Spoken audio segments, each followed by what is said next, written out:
नमस्कार, प्रणाम।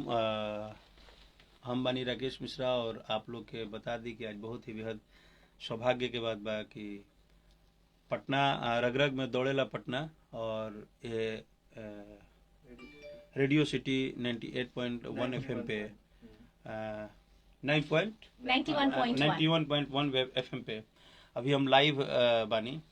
और आप सब जो भी पटना में मुझे चाहने वाले मेरे मित्र दोस्त साथी हैं, आप सब मुझे अभी सुन सकते हैं, देख सकते हैं और बहुत सा प्यारा सा टॉकिंग मैम के साथ बहुत सारी चीजें होने मेरा वाली नाम हैं। बोलिए। एक्चुअली मेरा नाम से को रटा नहीं है, आरजे बरखा। अच्छा, आज बरखा। तो चलिए, अब तो बरखा एक ऐसा नाम है कि अब नहीं भूलेंगे। अब हम ही क्या, ये जितने भी लोग देख रहे सुन रहे हैं वो भूलेंगे ही। क्योंकि hi everybody, hi love you. मैं आरजे बरखा रेडियो सिटी ये से। आरजे बरखा रेडियो सिटी से हैं और शायद मेरी फर्स्ट मुलाकात है, but very intelligent women. Thank you thank you thank you. काफी प्रभावित किया है इन्होंने मेरे से मिलने के बाद। तो थैंक यू सो मच कि आपने मुझे यहाँ मौका दिया थैंक यू। अपने इस प्यारे से कुटिया में, आश्रम में 91 एफएम के जो ये सुंदर सा मंदिर है माँ सरस्वती का, तो इसमें बुलाने के लिए आप सभी को धन्यवाद। ओके, और अब हम इंटरव्यू स्टार्ट कर रहे हैं, तो जरा सा मैं अपने प्रोग्रामिंग डायरेक्टर सुभाष कृष्णा जी से परमिशन ले लूं कि सर बिल्कुल। क्या हम स्टार्ट करें? स्टार्ट किया जाए। ओके, सो 1 2 3 स्टार्ट। हाय, रेडियो सिटी 91.1 एफएम से मैं हूँ आरजे बरखा और जाने माने भोजपुरी सुपरस्टार राकेश मिश्रा जी हैं हमारे साथ। सर, सबसे पहले तो बहुत बहुत स्वागत है आपका। आपको और रेडियो सिटी के सभी मेंबर्स को तहे दिल से धन्यवाद कि मुझे यहाँ आपने बुलाया और अपना प्यार दुलार आशीर्वाद दिया। आहा, ऐसे तो पूरी लिस्ट है मेरे पास सवालों की, बट मैं चाहूंगी कि आते के साथ आप अपने फेवरेट गाने से एंट्री मारें। हाँ, वो मेरा फेवरेट गाना जो है वो शायद आज पूरे बिहार, यूपी और पूरे इंडिया का फेवरेट गाना हो चुका है। ए राजा तनी जाइना बहरिया। प्लीज सुनाइए। तो उसका ही एक लाइन में गाता हूँ। अरे कि मारा जनी जोर दे है बाटे कमजोर राजा, अब फाटे लागी नस तोड़ तोड़, ए राजा तनी जाइना बहरिया, कि कोरा में सट के उलट के पलट के अदिले बड़ा दहिया तूर हो, कि बिजली के तार में बेकार अझुरैला, मन मन कैला मजबूर हो, कि लहे लहे छुई जानी हमारा पमुई राजा, कि दर्द गिरेला पोरे पोर, ए राजा तनी जाइना बहरिया, कि टूटत बदन पोरे पोर, ए राजा तनी जाइना बहरिया। ओह, क्या बात है। और ये गाना रिलीज होते ही आई थिंक करीब करीब 1 साल का समय हुआ होगा सर ये गाना आए हुए, और क्या व्यूज पाए हैं। आई थिंक 4.5-5 मिलियन के आसपास। 450। क्या बात है। तो ये प्यार, इतना जल्दी किसी गाने को अपना बनाना इतना आसान नहीं होता है। सो लोगों के टेस्ट को पकड़ना ये बहुत बड़ी बात होती है सर। आपको यहाँ तक पहुंचने में काफी स्ट्रगल करना पड़ा या बना बनाया प्लेटफॉर्म मिला और आसानी से सब कुछ मिल गया? नहीं, संगीत जो है वो हम लोग बोलते हैं कि साधना का चीज है जी। तो संगीत में अगर रातों रात आपको कुछ बड़ा हो जाए ना, तो इसकी अहमियत आपको नहीं समझ में आएगी। दिनों दिन फुस भी हो जाता है।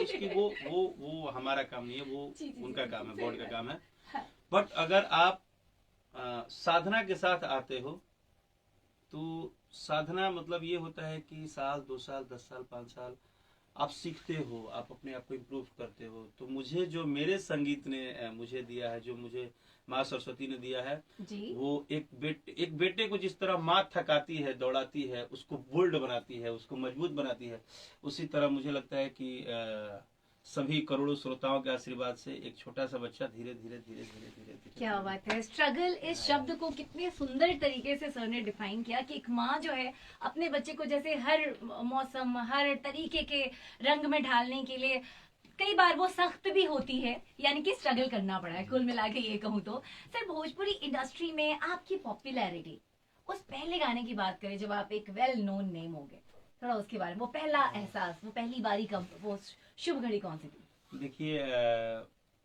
अब अगर मैं आपके रेडियो सिटी पे इस बात को एकदम इनफैक्ट सत्य बोलूं तो ये मेरा तीसरा ट्रम है। तीसरा ट्रम मतलब थर्ड।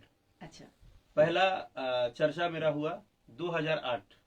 अच्छा। एल्बम का नाम था जब कैसेट चलते थे, जी, ऑडियो जी। कैसेट। वो घुमा घुमा के जब रील फंसता था तो नहीं ठीक वो करते नहीं, थे। वो कैसेट सीडी, लगा के सर्कुलर चलते थे। डिस्क। सीडी भी नहीं, कैसेट, अच्छा सिर्फ कैसेट। मैं वहां सब आपको याद करा रहा हूँ। Okay okay okay. जब ऑडियो कैसेट टेप में डालते थे और गायक का 8 गाना उसमें रिकॉर्ड होता था, वो बजता था। हाँ हाँ। वहां पे उस टाइम एक फिल्म आई थी अक्षय कुमार जी की, वेलकम, जिसमें गाना था किया किया रे किया रे किया रे सनम। किया रे सनम। हाँ तो मैंने उस गाने को भोजपुरी में करके पहली बार गाया कि कजरा रे नैना गजबे बाटे सनम। कैसेट का नाम था अलग अंदाज बा। जी। पहली बार मेरे गांव से बाहर 2-4-10 गांव लोग ने, मतलब एक जवार बोलते हैं ना भोजपुरी में, हाँ। तो हमारे बाजार से लेकर दूसरे बाजार तक लोगों ने मुझे जाना हम्म। कि एक राकेश मिश्रा है और ये गाना गाते हैं, बनाते हैं लोग। उसके बाद 2011 का एक टाइम आया जब मेरा एक सावन में देवघर में गाना हिट हुआ कि ए रजऊ बोला अईबा कि ना अईबा। अच्छा। और वो गाना फिर नवरात्र में बहुत बड़ा हिट हुआ कि ए राजा जी मैहर जईबा कि ना जईबा। अच्छा अच्छा। उसके बाद 2011 से लेके 12-13 बहुत सारे होली के गाने, लोकगीत, बहुत सारे गाने सुपर डुपर हिट हुए। फिर मैं फिल्मों की तरफ रुख हो गया मुंबई 2013 में। फिर एक टाइम आया जब थोड़ी सी चीजें ऊपर नीचे हो गई। हाँ। और फिर मैंने बोला ना कि माँ अपने बेटे को बहुत बहुत प्यार करती है। फिर देखिए ईश्वर के आशीर्वाद से, सभी लोगों के आशीर्वाद से 2020 में एक गाना आया, आप सभी का गाना, मेरा गाना नहीं। मैं तो एक छोटा सा 0 पॉइंट मतलब शून्य हूँ। मुझे लगता है कि मैं कभी शायद स्टार हुआ ही नहीं, ना हो पाऊंगा, क्योंकि मैं शून्य हूँ। मेरे पास उतनी एबिलिटी नहीं है कि मैं करोड़ों लोगों का दिल जीत लूं। करोड़ों लोगों की एबिलिटी है कि मेरे जैसे बच्चे को दिल थोड़ा सा दे देते हैं। मुझे सुनने वाले, चाहने वाले लोग। तो धीरे धीरे धीरे धीरे सभी डीजे में, और आज जब पता चला, मुझे किसी ने बोला कि भाई बिहार में अगर बारात उतर रही है तो बिना राजा जाइना बहरिया का बारात अच्छा नहीं लग रहा है। Thank you so much. यानी कि ये राजा शब्द आपके लिए थोड़ा ज्यादा लकी है। आप इस बात को नोटिस करिएगा कि आपके गाने में राजा शब्द ही आता है तो आपको ज्यादा फायदा होता है। सर, भोजपुरी इंडस्ट्री की मैं 2 बातें पूछूंगी, एक पॉजिटिव और एक नेगेटिव। तो सबसे अच्छी बात आपको क्या लगती है और सबसे बुरी बात आपको क्या लगती है? देखिए, भोजपुरी इंडस्ट्री की जो सबसे अच्छी बात है कि ये एक ऐसा इंडस्ट्री है जो लोग बोलते हैं कि कुछ नहीं कर पा रहा है जी। जैसे बहुत फैक्ट बात है, लोग बोलते हैं, लोग ऐसा बोलते हैं या सोचते हैं कुछ नहीं कर पा रहा है, कुछ बड़ा नहीं हो पा रहा है। लेकिन मुझे लगता है कि पूरे हिंदुस्तान में अगर हिंदी सॉन्ग और पंजाबी सॉन्ग के बाद या उनके पैरेलल में कोई भाषा बजता है तो वो भोजपुरी है। हाँ, क्या बात है। और सर, अब निगेटिविटी की ओर जाएं, क्योंकि हर सिक्के का 2 पहलू उसका एक हमारे भोजपुरी इंडस्ट्री में एक निगेटिविटी है। हाँ। हमारे यहाँ हार्ड वर्क को फॉलो कम लोग करते हैं। अच्छा। हमारे यहाँ जल्दबाजी बहुत होती है। जैसे हर किसी का ख्वाब होता है कि मैं ये बन जाऊं, बट वो एक दिन में बन जाऊं। उसके लिए हारमोनिया नहीं सीखूं, उसके लिए प्रैक्टिस नहीं करूं, उसके लिए किसी बड़े से नहीं सीखूं, इसके लिए किसी की रिस्पेक्ट नहीं करूं, किसी के ऊपर कुछ बोल के कह के किसी तरह से हमको रातों रात लोग जान जाए। तो ये भोजपुरी इंडस्ट्री में 90% चीजें घुसी हुई है, जिसके कारण की एबिलिटी और कैपेबिलिटी दोनों एक साथ मिक्स नहीं हो पा रहा है कि बड़ा क्या करे। आप जब बड़ा सोच के आओगे, जैसे गांव में एक इंजीनियर हो गए तो पीछे के और लोगों के लिए उस इंजीनियर को बनने के लिए इंजीनियर की तरफ पढ़ना होगा। अब आप सोचोगे शाम को उस इंजीनियर को हम कुछ बोल के और दूसरे दिन हम चर्चे में आ जाए तो ये मुश्किल है, वो 1-2 घंटे के लिए होगा। सही बात है, सही तो हमारी इंडस्ट्री की ये एक माइनस है कि हम खुद के ऊपर मेहनत कम करते हैं, दूसरे को ज्यादा देखते हैं। बिल्कुल, जैसे इसी शॉर्टकट, लाइक रातों रात इमिडिएटली कुछ भी नहीं होता, आपको तपना पड़ता है, घिसना पड़ता है, खुद को रगड़ना पड़ता है। सर, थोड़ा सा अश्लीलता की ओर भी हम जाना चाहेंगे। क्या अश्लीलता को परोसे बिना हम पॉपुलर नहीं हो सकते? मतलब ऐसा आपका क्या टेक है इस पे? नहीं, ऐसा नहीं है। क्लास होता है मैडम। देखिए, हर चीज का एक क्लास होता है। हम या आप, चाहे कोई हो, एंटरटेनमेंट का मतलब ही होता है क्लास। एंटरटेनमेंट में सैड सॉन्ग आपको सुनना है जी, बारात के गाने आपको सुनने हैं जी, रोमांटिक लव सॉन्ग आपको सुनने हैं जी, तो मुझे सुनने हैं। तो हम 10-8 प्रकार की चीजों को, हमारा काम है गाना। जी। जैसे हमने लव सॉन्ग गाया, हमने रोमांटिक सॉन्ग गाए, हमने कुछ जैसे मूवीज में आइटम हाँ, नंबर्स भी वही होते वही मैं हैं। बोल रहा हाँ, हूँ। हाँ, हाँ, तो जैसे एक मूवी बनता है तो मूवी में 2.5 घंटे में हाँ, 20-30-50 किरदार होते हैं। जी, कभी मार होने लगती है तो एक भावुक गीत होता है, कभी हीरोइन गले लग जाती है तो एक रोमांटिक गाना होता है।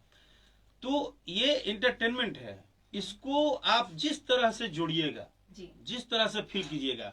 जैसे हमारा दिल टूटता है तो हम शाम को सैड फील करते हैं तो हम जगजीत सिंह को बजाने लगते हैं, और सुबह में थोड़ा मूड ठीक होता है तो हम हिमेश रेशमिया को बजाने लगते हैं, वाह वाह वाह, अरिजीत जी को बजाने लगते हैं। जैसा फील करोगे आपको संगीत वैसा ही आएगा। सही बात है सर। चलते चलते जो नए सिंगर्स हैं, जो एक नाम बनना चाहते हैं, एक ब्रांड बनना चाहते हैं, अपने लिए एक मुकाम हासिल करना चाहते हैं, आपका क्या मैसेज होगा उनके लिए? मेरा उन सभी मेरे प्यारे भाइयों के लिए, मेरी प्यारी बहनों के लिए, प्यारी फ्रेंड के लिए, मैं कलाकारी में ये तो नहीं बोलूंगा कि हर चीज रिश्ते में होता है, क्योंकि आर्टिस्ट लेवल में सिर्फ फ्रेंडशिप चलता है। सही बात है, तो दोस्ती का रिश्ता बड़ा पक्का हाँ, होता है। उन सभी दोस्तों के लिए जो आने वाले फ्यूचर में अपना बड़ा नाम बनाना चाहते हैं, और मैं खुद अभी स्ट्रगल कर रहा हूँ, मैं भी बनाना चाहता हूँ। मेरा नाम बड़ा हुआ नहीं है अभी, तो मैं बहुत जीरो हूँ। बड़े लोग ऐसी बातें करते हैं। तो हम चाहते हैं कि हम भी ऐसा करें। तो हम जिस तरह से मेहनत कर रहे हैं, हम आप सभी से रिक्वेस्ट करेंगे कि आप अपना बेस्ट निकालो, आप अपने ऊपर फोकस करो। आप दिन रात ये सोचो कि हम कितना अच्छा सुर लगाएं, कितना अच्छा गा सकते हैं, क्या गा सकते हैं। और माँ सरस्वती पे भरोसा रखो, अपने माँ बाप पे भरोसा रखो। लाइफ में आगे बढ़नी है तो आपको अपने आप से, अपने वर्क से बहुत प्यार करना है। Beautiful, thank you so much sir, thank you so much. अगले वीडियो का इंतजार करें आप, सुनते रहें रेडियो सिटी 91.1 एफएम, रग रग में दौड़े सिटी। और हाँ जी, हमारे चैनल को सब्सक्राइब कर लियो, फेसबुक पे रेडियो सिटी इंडिया का पेज फॉलो कर लियो, इंस्टाग्राम से जुड़ जाइयो, ताकि जितने ऐसे बड़े बड़े लोगों से चटपटी बातें होती है ना, सीधे आप तक पहुंचे। Love you.